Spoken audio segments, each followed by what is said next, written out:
Hey, welcome to my channel. This is DJ Vinyl Vertigo, and you have entered into the Chaka Files. This is Chaka Files, episode 11, chapter 11, episode 11, whatever you want to call it.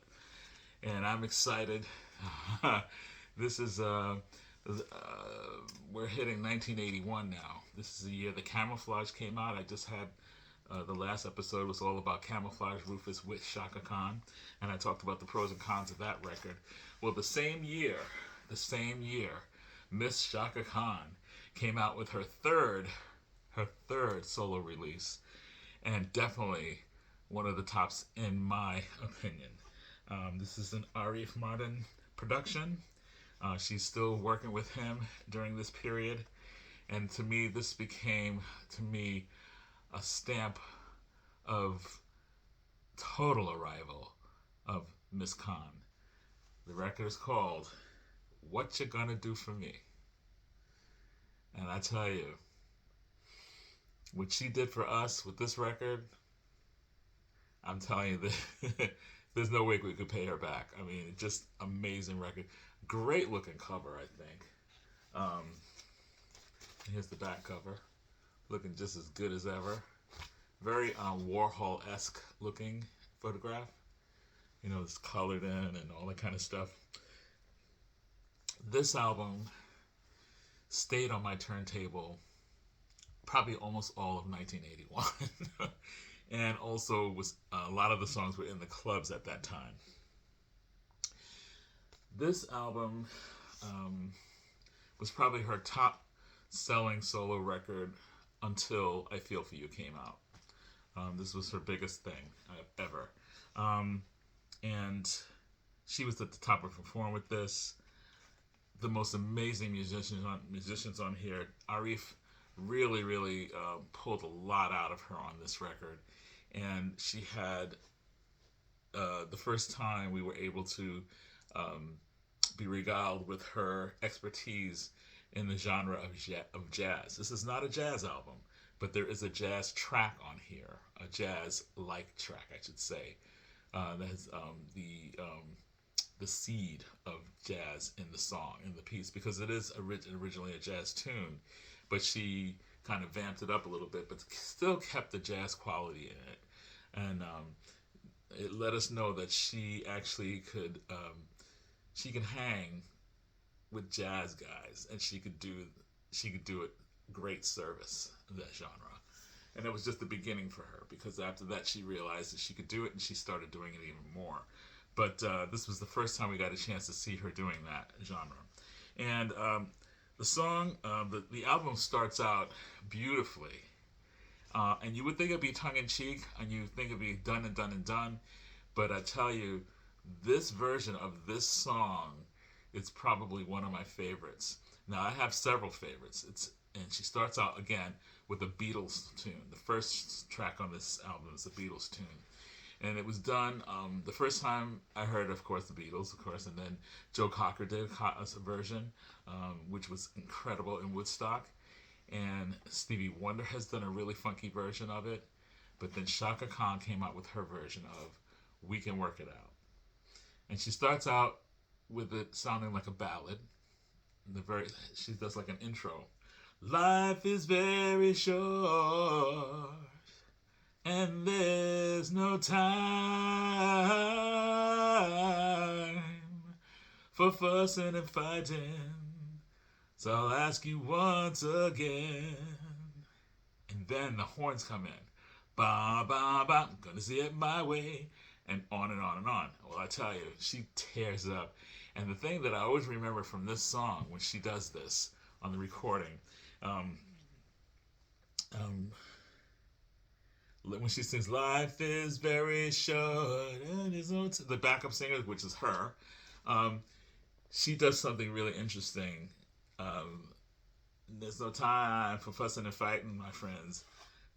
Uh, I've always thought that there's a time, and she goes dirty, dirty, dirty, dirty. She just throws something in there that just dirty, dirty, dirty, dirty. And so whenever I would go to a show, a Shaka Khan show, Shaka Khan concert, and around some of the people that I recognized, we'd always go dirty, dirty, dirty, dirty. That was just something that we all kind of knew that if she did that song, she was going to do that.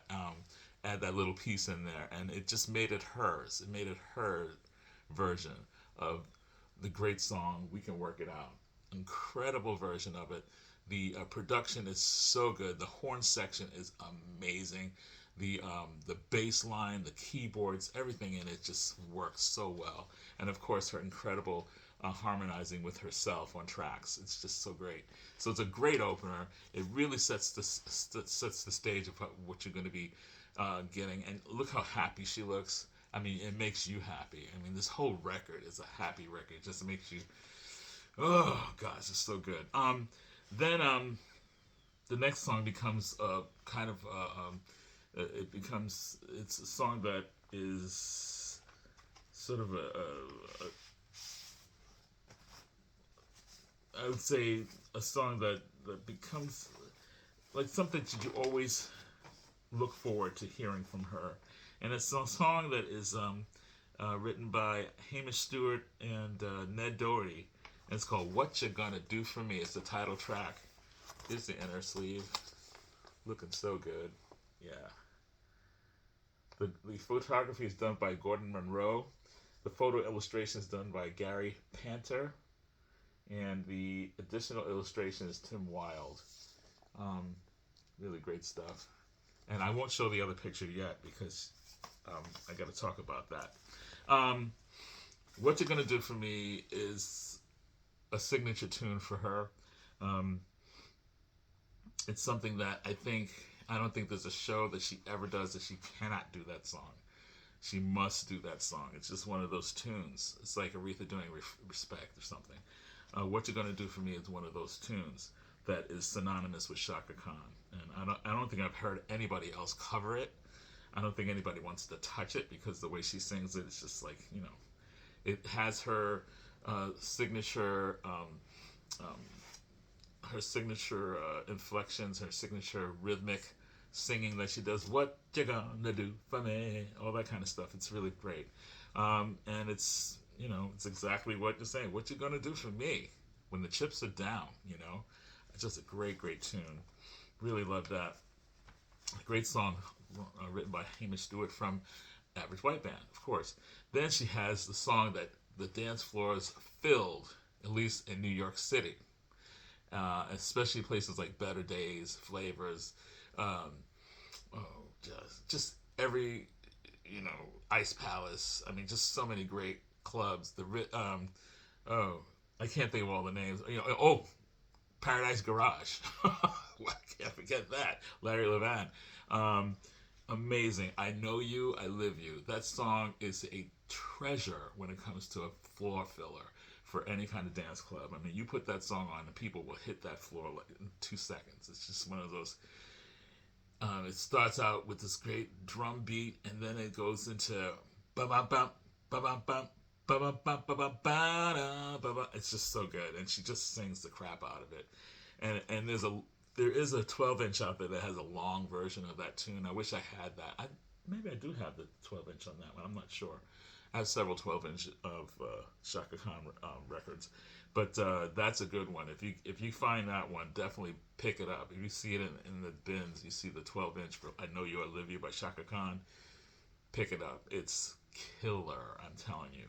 Then she slows it down. This is all side one so far. And Any Old Sunday. It's very, it's a laid back R&B tune. It almost sounds like a country tune to me. It's just very relaxed. She doesn't go crazy on it. She just is having fun, just relaxing and just giving you just beautiful, laconic, relaxed song. Any Old Sunday will do. It's just a very relaxed, fun, just nice mood type tune. And then we finish it off with this really strong, it wasn't a hit, but a very strong pop tune that has a really good beat to it. You can actually dance to that song. It's called "We Got Each Other," and I think that she sings that it's a duet that she does with her brother, if I'm not mistaken. Let me just look at it. Yeah, it's a duet with Mark Stevens, her brother, Mark Stevens. Jerry Hay plays trumpet on it. Larry Williams plays sax. And Chaka Khan and Crusher Bennett both do the percussion on that track. Let's see, who's on What You Gonna Do For Me? What You Gonna Do For Me has just some of the people on it. Just the horn section itself. Michael Brecker does a solo on there. Randy Brecker's on there. Lou Delgado, Barry Rogers, Lou Soloff. They do the brass and reeds. And the horn arrangement is by Arif Martin. And Bob Christensen does synthesize on What You're Gonna Do For Me. Crusher Bennett, of course, does the percussion. Um, so, we're going to move on to side 2. Beautiful record. This is my original copy that I got when I bought it in the store. Look how well taken care of this record is. And it does show that sleeves are important. I mean, I was always going, why is everybody going crazy for these sleeves? And I said, but I had this in a sleeve for years, and look how great it looks. No ring wear, no nothing. It's excellent. It's in excellent condition. The inner sleeve kind of got old and kind of dried up and yellowed. But, it's kind of frayed. So I'm going to probably have to get a poly line for this. I just didn't realize I didn't put a poly line in here. But I'll probably do that soon. I got to get some. But anyway, everything's, and the record's in great condition. I took care of my Chaka records. I took care of my records anyway, but my Chaka records I definitely took care of. Very careful with. Anyway, side 2. Side 2 is what I was talking about. It was brought to Ari's attention that she should do a jazz tune because she was known to sing jazz. And so that's what she did. They decided to do a tune that was written by Frank Paparelli and Dizzy Gillespie called A Night in Tunisia. And they named it, and the melody still lingers on this record, but it's Night in Tunisia. That's basically what it is. And it's a tribute to all the bebop guys who coming out at the time making this new type of music in jazz that was not really welcomed, and it became something that people revere to this very day. And it's a tribute to people like Dizzy Gillespie, Charlie Parker, Thelonious Monk, Max Roach, Bud Powell, J.J. Johnson, Miles Davis, Ray Brown, and others of that generation. And so she does this nice long piece that was arranged by Arif, I think, and the concert master was, of course, Gene Orloff. Larry Williams does the horn arrangements.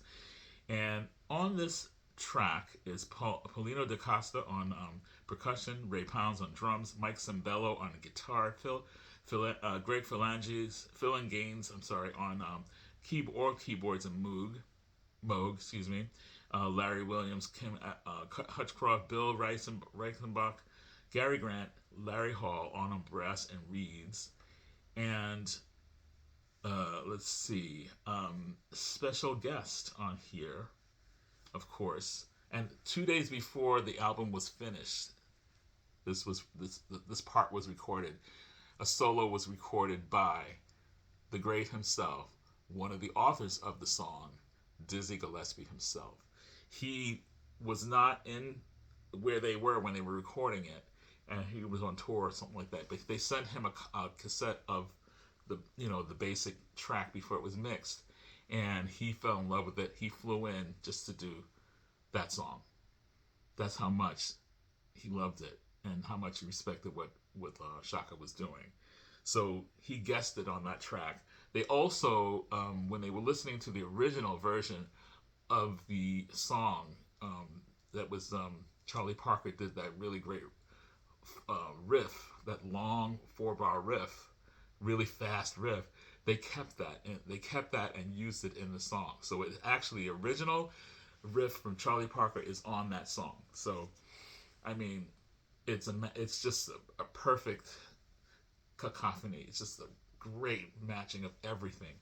And Chaka Khan displayed, if you didn't know it before, you now know it from this song. This woman definitely has the chops. She definitely knows what she's doing, and she definitely has been listening to a lot of instrumentation, because her voice on this song mimics Dizzy's trumpet, and she hits these notes that I have never heard her hit before with such ease and such beauty that I mean, I'm sure in the studio people just were floored by her. And just to hear Charlie Parker's solo, Dizzy's solo, and Shaka's vocal solo in this song, it's like a present from heaven. It's just amazing. This record really blows my mind every time I put it on. And that song starts off, that piece starts off the second side of this great record. Night Moods is a really great tune, and then she goes into Heed the Warning, which is another dance song, a lesser dance song, but still a great song. My Father, He Says, it's a pop tune. It's really cool. Fate is another dance song that she does. It's really cool. All these songs just work so well, and then they reprise I Know You, I Live You. And this album, it's not one of those albums that you need to skip. You can just listen to the whole thing from beginning to end, and you can turn it back over and start it all over again. Has full energy, great. This is a great period in her career, I'm sure, and I'm sure she was in a great space when this record was out. Because Shaka has had some ups and downs in terms of things. She had some drug issues and things like that throughout the years, but this is in a good spot for her, and she's at her best. She's in tip top shape, and she's working it hard. And this record just in 1981, she was nominated for Best R&B Female Vocal Performance for this, I believe, for the album. She didn't win, but she was nominated.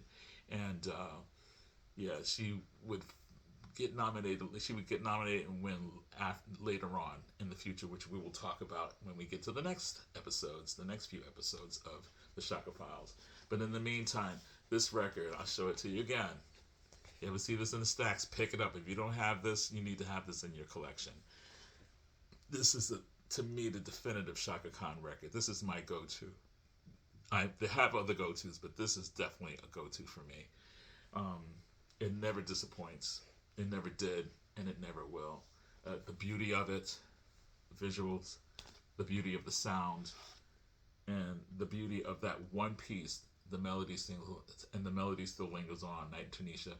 That will stay with you for long after you have listened to it, I'm telling you.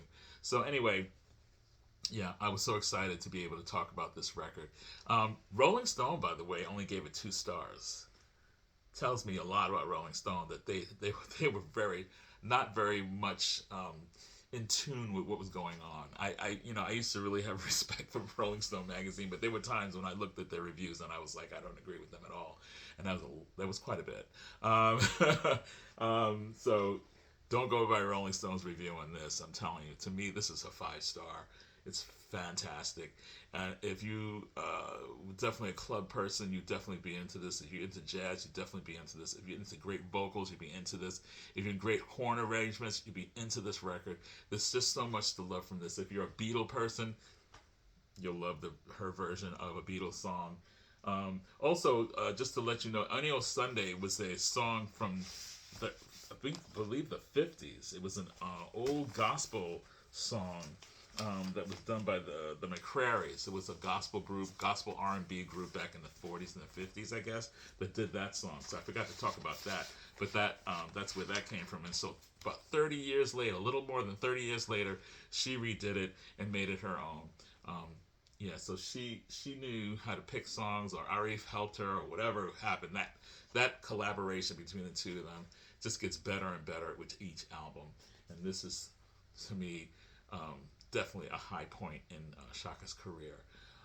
What You Gonna Do For Me, 1981, Chaka Khan, on her way to be only a solo artist. Now, in the meantime, of course, Rufus was recording albums without her, and also one with her. There's only one more Rufus album that's with her, and that's the live one, and we'll talk about that in another episode. I don't think it's the next episode. Maybe in 2 episodes we'll talk about that. The next episode will be very interesting as well. And in the meantime, if you have this record, pull it out, play it, enjoy it. If you don't have this, look for it, find it, get it, play it. You'll enjoy it. What You Gonna Do For Me. Take care, guys, and listen to great music. Keep listening to great music, and put a little Chaka in there for yourself. All right, take care. Bye. I'm DJ Vinyl Vertigo, by the way.